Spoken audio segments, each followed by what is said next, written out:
Cylinder ಕೊರತೆಯಿಂದ ಮತ್ತಷ್ಟು ಬಿಗಡಾಯಿಸಿದ ಪರಿಸ್ಥಿತಿ. ರಾಜ್ಯಾದ್ಯಂತ ಹೋಟೆಲ್ ಮಾಲೀಕರಿಂದ ಮೆನುಗೆ ಕತ್ತರಿ, ಬೆಲೆ ಏರಿಕೆ ವಿರುದ್ಧ ಆಟೋ ಚಾಲಕರ ಪ್ರೊಟೆಸ್ಟ್. 14ನೇ ದಿನಕ್ಕೆ ಕಾಲಿಟ್ಟ ಇರಾನ್ ಅಮೆರಿಕ ಭೀಕರ ಯುದ್ಧ. ವಾಯು ದಾಳಿಯಲ್ಲಿ ಮುಜ್ತಬಾ ಖಮೇನಿಯು ಗಂಭೀರ, ಬಿಗಿ ಭದ್ರತೆಯಲ್ಲಿ ಇರಾನ್ ಪರಮೋಚ್ಚ ನಾಯಕನಿಗೆ ಚಿಕಿತ್ಸೆ. ಖಮೇನಿ ಪತ್ನಿ ಜೀವಂತವಾಗಿದ್ದಾರೆ ಎಂದ ಇರಾನ್, ಮನ್ಸೌರೆ ಮೃತಪಟ್ಟಿರುವುದು ಸುಳ್ಳು ಎಂದು ಸ್ಪಷ್ಟನೆ. ಅತ್ತ ನಾವು ಈಗಾಗಲೇ ಯುದ್ಧ ಗೆದ್ದಿದ್ದೇವೆ ಎಂದ ಟ್ರಂಪ್. ಹೋರ್ಮುಜ್ನಲ್ಲಿ ಹಡಗು ಸಂಚಾರಕ್ಕೆ ಇರಾನ್ ಒಪ್ಪಿಗೆ. ನೌಕಾಪಡೆ ಜೊತೆ ಸಮನ್ವಯ ಸಾಧಿಸಿದರಷ್ಟೇ ಎಂಟ್ರಿ ಎಂದು ಷರತ್ತು. ಇರಾನ್ ಅಧ್ಯಕ್ಷರ ಜೊತೆ ದೂರವಾಣಿಯಲ್ಲಿ ಮೋದಿ ಮಾತು.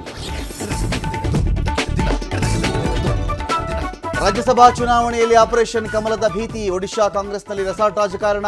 12 ಶಾಸಕರಿಗೆ ವಂಡರ್ಲಾ ಬಳಿ ಡಿಕೆಶಿಯಿಂದ ಆಶ್ರಯ.